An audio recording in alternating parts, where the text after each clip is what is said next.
സുഹൃത്തുക്കളെ, ഈ വീഡിയോ നമ്മൾ പല ആൾക്കാരും ഇത് കണ്ടതേ കാര്യം, പക്ഷെ ഇതിന്റെ കമന്റ് ബോക്സിൽ ചില കാര്യങ്ങൾ ഞാൻ കാണുന്നുണ്ടായി. ഈ വീഡിയോ തന്നെ കണ്ടിട്ട് ഞാൻ കരഞ്ഞു പോയതാ.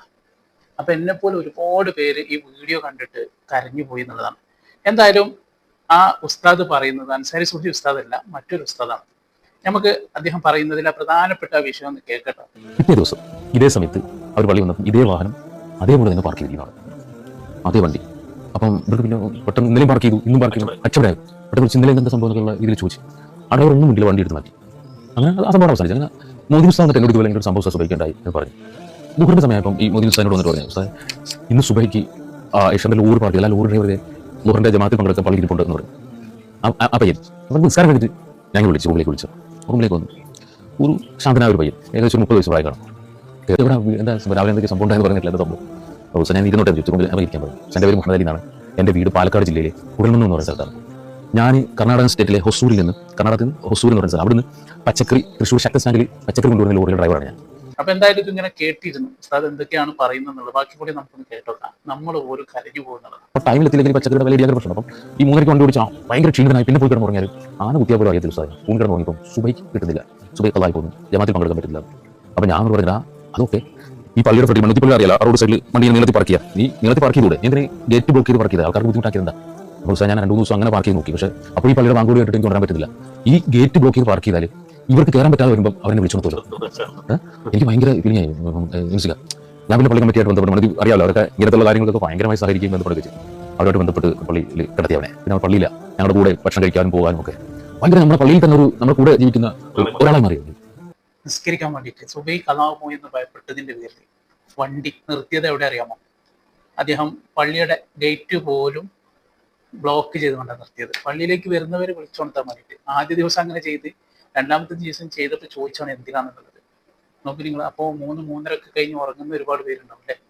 അപ്പോൾ അവർക്ക് എന്തായാലും എണീക്കാൻ കഴിയില്ല സുബൈയുടെ സമയത്ത്. ഇപ്പം നമ്മൾ പോലും വൈകിട്ട് ഉണർന്നു കഴിഞ്ഞാൽ ഫോൺ അടിച്ചാൽ തന്നെ അത് എങ്ങോട്ടോ ആക്കിയിട്ട് നമ്മളും കടന്നുറങ്ങും. അങ്ങനെ സുബൈ തെറ്റിപ്പോക്കുണ്ട്. പക്ഷേ അങ്ങനെ സുബൈ തെറ്റരുതേ എന്ന് കരുതിക്കൊണ്ട് ആ ഡ്രൈവർ ചെയ്തൊരു കാര്യമാണ്.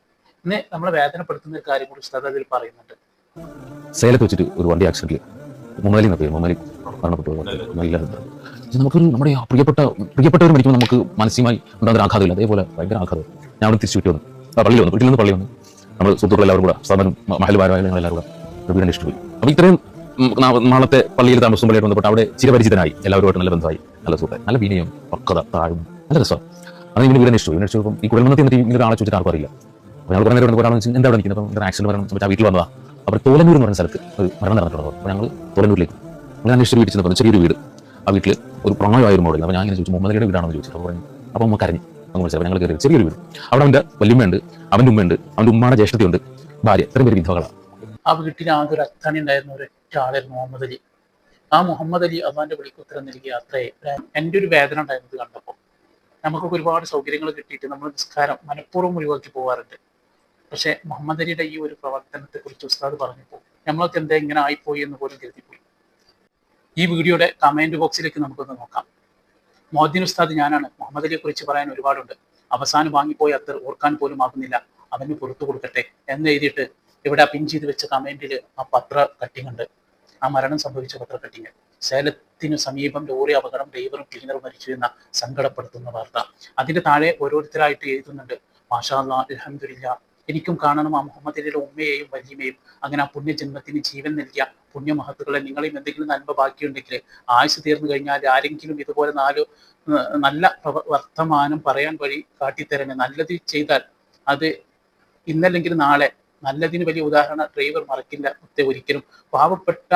പാവപ്പെട്ടവന്റെ കുടുംബത്തിന് നമ്മളെ കൊണ്ടുള്ള സഹായങ്ങൾ ചെയ്യണം. ഒരു നേരമെങ്കിലും അവർക്കും താങ്ങും തണലും, അവർക്ക് എല്ലാമായ മകൻ ഇല്ലാത്ത വിഷമത്തിലിരിക്കുന്ന അവരെ സാന്ത്വനം ആശ്വസിക്കാൻ കഴിയുന്ന എന്തെങ്കിലും വാക്കുകളെങ്കിലും പറയണമെന്ന് ഒരു കമന്റ് ഉണ്ട്. പക്ഷെ ഇവിടെ നമുക്ക് ഒരു വേദനപ്പെടുത്തുന്ന ഒരു കാര്യം പറയാനുണ്ട്. മുഹമ്മദ് അലിയുടെ ഉമ്മയെ കുറിച്ച് ഈ കമന്റിൽ അദ്ദേഹം പറയാം. പക്ഷെ ഇന്ന് മുഹമ്മദ് അലിയുടെ ഉമ്മയും മരണപ്പെട്ടു എന്ന് ഇതിൽ തന്നെ മറ്റൊരു കമന്റിൽ ഞാൻ വായിക്കാനിടയായി. മറ്റൊരാൾ ചോദിക്കാണ്, അവന്റെ വീട്ടിലെ ഇപ്പോഴത്തെ അവസ്ഥ എന്താണ് ഉസ്താദേ? നമ്മൾ എന്തെങ്കിലും ചെയ്തു കൊടുക്കേണ്ടതായിട്ടുണ്ടോ? ഒന്ന് അന്വേഷിക്കാവോ എന്ന് വേറൊരാൾ ചോദിക്കുന്നുണ്ട് കേട്ടോ. അതുപോലെ തന്നെ നമ്മൾ ഒരുപാട് സുഹൃത്തുക്കൾ ഈ വീഡിയോ കണ്ടതിന് ശേഷം ഒരുപാട് കാര്യങ്ങൾ ഇതിൽ പങ്കുവെക്കുന്നുണ്ട്. നമുക്ക് ഓരോന്നായിട്ട് കുറച്ചൊക്കെ വായിക്കാൻ മുഴുവൻ പറ്റൂലെങ്കിലും ഇത് ഒരു കഥയല്ല. ജീവിതത്തിൽ മാറ്റം ആഗ്രഹിക്കുന്ന ഓരോ മനുഷ്യനും ഒരിക്കലെങ്കിലും കേൾക്കേണ്ട വലിയൊരു പാഠമാണ്.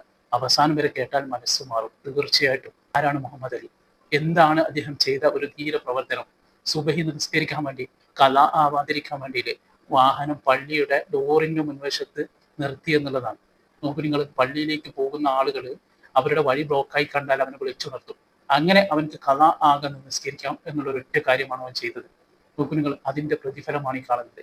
എത്ര കമന്റുകളാണ് ഇവിടെ അവന് വേണ്ടി പ്രാർത്ഥിക്കുന്നത്, എത്ര പേരാണ് അവനെ കുറിച്ച് നല്ലത് പറയുന്നത്. അവന് വേണ്ടി ഞാനും ഈ വീഡിയോ കണ്ടതിന് ശേഷം ഒരു ഫാത്തിഹ ഓതി അവന്റെ ഹദറത്തിലേക്ക് ഹദിയ ചെയ്തു. ഇങ്ങനെ എത്ര പേര് അവന് വേണ്ടിയിട്ട് പ്രാർത്ഥിച്ചു പോയിട്ടുണ്ടാകും. ഇതാണ് നമ്മൾ കണ്ടത്. നോക്കൂ നിങ്ങൾ, നല്ലത് ചെയ്തവർ, മനസ്സിൽ നല്ലതുള്ള ആളുകൾ ആരായാലും വലിയ അറിവൊന്നും ഉണ്ടായിക്കൊള്ളുന്നില്ല, അവർക്ക് അവരുടെ പ്രാർത്ഥനകൾ കിട്ടിക്കൊണ്ടേയിരിക്കും. അതാണ് നമ്മളിവിടെ കാണുന്നത്. ഒരിറ്റു കണ്ണീര് വരാതെ ഇത് കേൾക്കാൻ കഴിയില്ല. എന്റെ ജീവിതമായി താരതമ്യം ചെയ്യുമ്പോൾ അള്ളാഹു ആ ചെറുപ്പക്കാരൻ കൊടുത്തു കൊടുക്കണേ, ആമീൻ.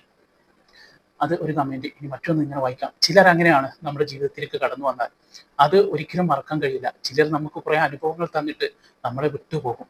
കാരുണ്യവാനായ റബ്ബേ, അവന്റെ കബറിടം വിശാലമാക്കി കൊടുക്കണേ, ആമീൻ. അത് മറ്റൊരു കമന്റ്. ഇങ്ങനെ കമന്റുകൾ ഇങ്ങനെ പോകട്ടോ. ഉസ്താദെ, ഞാൻ നന്മാരടുത്ത്, ഞങ്ങളുടെ അടുത്ത പ്രദേശമാണ് ഈ പറഞ്ഞ 2 സ്ഥലങ്ങളും. അമ്മാലിക്കൻ ആദ്യം സ്വർഗം നൽകട്ടെ, ആമീൻ. ഞാൻ കരഞ്ഞുപോയി കഥ കേട്ട്. ഇന്ന് എനിക്ക് സുബഹി ജമാഅത്ത് നഷ്ടപ്പെട്ടു. രണ്ടും കൂടി ഓർത്തപ്പോൾ സങ്കടം എത്തിച്ചു. എനിക്കും കുടുംബത്തിനും വേണ്ടി ദുആ ചെയ്യുമോ എന്നാണ് അദ്ദേഹം എഴുതിയിട്ടുള്ളത്. വീഡിയോയിൽ ഇനിയും കമന്റുകൾ ഇങ്ങനെ പോവാണ്. നിങ്ങളുടെ ജീവിതത്തിൽ ഒരു നല്ല മാറ്റം ആഗ്രഹിക്കുന്നെങ്കിൽ ഈ വീഡിയോ അവസാനം വരെ കാണും. ഒരൊറ്റ വാക്ക് പോലും നിങ്ങളുടെ ചിന്തകളെ മാറ്റിമറിച്ചേക്കാം. അത് മറ്റൊരു കമന്റ്. മുഹമ്മദ് അലിയുടെ ജീവിത കഥ കേട്ട് കണ്ണുകൾ നിറഞ്ഞുപോയി, ഖബറിടം സ്വർഗമാക്കട്ടെ, ആമീൻ. കഥകളും വാക്കുകളും അവതരണവും വീഡിയോ എടുക്കും. അല്ലാഹു അദ്ദേഹത്തെ സ്വീകരിക്കുമാറാകട്ടെ. ചിലരെ റബ്ബ് ഇഷ്ടപ്പെട്ടാൽ അങ്ങനെയാണ്. ആളുകളുടെ മുന്നിൽ സ്ഥാനം ഉണ്ടാകില്ല, പക്ഷെ റബ്ബിന്റെ അടുത്ത് സ്ഥാനം ഉണ്ടാകും. ഒരുപാട് പേർക്ക് മാറ്റത്തിന്റെ തിരി കൊളുത്തി വെളിച്ചവുമായി കടന്നുപോയ ആ സഹോദരൻ അല്ലാഹു സ്വർഗം നൽകട്ടെ, ആമീൻ. മുഴുവൻ കേൾപ്പിക്കുന്ന അവതരണം. അവസാനം കണ്ണു നിറഞ്ഞു, ഹൃദയത്തിലേക്ക് തിരിഞ്ഞു നോട്ടം ആവശ്യമാണെന്ന് ഉയർത്തിയ ജീവിതം. എൻ്റെ കണ്ണെന്തിനാണ് ഇങ്ങനെ നിറഞ്ഞു തുളുമ്പിയത് എന്ന് ഒരു ഉസ്താദാണ് ചോദിക്കുന്നത് കേട്ടോ. അദ്ദേഹം ചോദിക്കുകയാണ് എന്തിനാണ്. അതുപോലെ നമ്മൾ അറിയാതെ കരഞ്ഞു പോയിട്ടുണ്ട് എന്നുള്ളത് കണ്ടപ്പോൾ ഈ വീഡിയോ കമന്റ് ബോക്സിൽ നോക്കിയപ്പോൾ അതിലും വലിയ സങ്കടം. ജമാഅത്ത് പള്ളിയുടെ നേരെ മുന്നിലുള്ള വീട്ടുകാർ പോലും സുബഹിക്ക് വാങ്ങു കൊടുക്കുന്നത് കേൾക്കാതെയും ജമാഅത്തിൽ പങ്കെടുക്കാതെയും ചെയ്യുന്ന ഈ കാലഘട്ടത്തിൽ, എന്നാൽ ലോകകപ്പ് ഫുട്ബോൾ കളി കാണാൻ ഉറക്കം പിടിച്ചിരിക്കുന്ന മുസ്ലിം തലമുറയും മുഹമ്മദ് അലി എന്ന മഹാനുഭവന്റെ കഥയല്ല ജീവിതം പാഠമാക്കിയാൽ ഈ ഉമ്മത്ത് രക്ഷപ്പെടും. അള്ളാഹുവിന്റെ കാവൽ നമുക്കും ലഭിക്കും. സമാധാനം ഉണ്ടാകട്ടെ എന്ന് പ്രാർത്ഥിക്കുന്നു.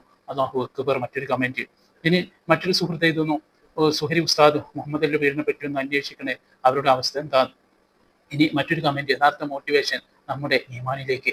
ഇത് ഞാൻ നേരിട്ട കഥ. മാറ്റം ആഗ്രഹിക്കുന്ന ഏതൊരാളും കാതുകൂർക്കേണ്ട കഥ. അസ്സലാമു അലൈക്കും ഉസ്താദ്. ഒരു നടന്ന സംഭവം പറഞ്ഞപ്പോൾ മനസ്സിന് വല്ലാതെ വിങ്ങൽ അനുഭവിച്ചറിഞ്ഞ പോലെ തോന്നുന്നു. എന്തായാലും ഞാനും ഒരു ഡ്രൈവറാണ്. ആ മുഹമ്മദ് അലി എന്ന സഹോദരന്റെ കബറിടം വിശാലമാക്കി കൊടുക്കട്ടെ, സ്വർഗ്ഗത്തോപ്പാക്കി കൊടുക്കട്ടെ. എനിക്ക് തോന്നുന്നു സുഹൃത്തുക്കളെ, ഈ കമന്റുകളൊക്കെ ഞാൻ വായിച്ചു തീരും ഈ വീഡിയോയിൽ. നിങ്ങൾ തന്നെ ആ വീഡിയോ ഒന്ന് പോയി കാണുക, കമന്റുകൾ ഇങ്ങനെ നോക്കുക. നമുക്ക് ഒരുപാട് മാറ്റങ്ങൾ വരും. ആ വീഡിയോ ആദ്യം ഒന്ന് കാണാം. ഓരോരുത്തരുടെ അനുഭവങ്ങളൊന്നും ഇങ്ങനെ വായിക്കാം. നമുക്ക് എൻ്റെ ഒരുപാട് അനുഭവങ്ങൾ ഇതിലുണ്ട്. മുഹമ്മദ് അലിയുടെ കൂടെ അള്ളാഹു നമ്മളെ സ്വർഗത്തിൽ പ്രവേശിപ്പിക്കട്ടെ, ആമീൻ. എത്ര പ്രാർത്ഥനയാണ് ഇന്നലെ മുഹമ്മദ് അലിക്ക് കിട്ടിയിട്ടുണ്ടാവും അറിയാമോ? എത്ര പേരാണ് ഈ വീഡിയോ കാണുന്നത്? അവരൊക്കെ എത്ര ആൾ പ്രാർത്ഥിച്ചു പോയിട്ടുണ്ടാവും അല്ലെ? എത്ര ഉസ്താദുമാർ കാണുന്നുണ്ട്, എത്ര സാധാരണക്കാർ കാണുന്നുണ്ട് അൻസാരി സുഹരിയുടെ വീഡിയോ. ഇത് കണ്ടുകൾ എല്ലാവരും പ്രാർത്ഥിച്ചു പോകണം. ഇതിനധികം കമന്റ് ഇട്ടത് മുഴുവൻ സാധാരണക്കാരായിട്ടുള്ള ആളുകളാണ്. നമുക്കും ഇത് വായിക്കുമ്പോൾ പ്രാർത്ഥിക്കാനും ദുആ ചെയ്യാനും മാത്രമേ പറ്റുന്നുള്ളൂ. കാരണം എത്ര നല്ല വ്യക്തിയായിരിക്കും മുഹമ്മദ് അല്ലേ. നോക്കി നിങ്ങൾ, അദ്ദേഹത്തിന്റെ മനസ്സാണ്, കൂടുതൽ അറിവൊന്നും ഉണ്ടാവില്ല. ഒരു ഡ്രൈവർ പണിയെടുക്കുന്ന ഒരാള്. നോക്കി നിങ്ങൾ, അദ്ദേഹത്തിന് വേണ്ടി ഇന്നലെ കിട്ടിയ പ്രാർത്ഥനകളാണ് ഇതൊക്കെ. നോക്കി എത്ര ആളാണ് അദ്ദേഹത്തെ കുറിച്ച് നല്ലത് മാത്രമേ പറഞ്ഞിട്ടുള്ളൂ. നല്ലത് മാത്രം. അദ്ദേഹത്തിന് വേണ്ടി ദുആ ചെയ്യാണ്, പ്രാർത്ഥിക്കുകയാണ്. കമന്റിൽ അനുകൂലമായിട്ട് ഒരുപാട് താഴത്തേക്കുണ്ട്, ഒരുപാടുണ്ട്. നോക്കി നിങ്ങൾ, ഇങ്ങനെ ഒരുപാടുണ്ട്. അപ്പൊ നമ്മൾ എല്ലാം ഇതിൽ ഉൾപ്പെടുത്താൻ നമുക്ക് കഴിയില്ല. എന്തായാലും നിങ്ങളൊക്കെ ഒന്ന് കാണുക. നമ്മുടെ ജീവിതത്തിൽ ഒരു വലിയൊരു മാറ്റം നമ്മളൊക്കെ വരുത്തേണ്ടത് അനിവാര്യമായിട്ടുണ്ട്. ഇടയ്ക്കെങ്കിലൊക്കെ നമ്മളൊന്ന് മനസ്സ് ശുദ്ധാക്കുന്നത് നന്നായിരിക്കും. കാരണം എപ്പോഴാണ് നമ്മളൊക്കെ മരണം എന്നൊന്നും ആർക്കും അറിയില്ലല്ലോ അല്ലെ. എന്തായാലും ഒരു നല്ല വിശ്വാസികളിൽ പടച്ചറപ്പ് നമ്മളൊക്കെ ഉൾപ്പെടുത്തി തരട്ടെ, ആമീൻ.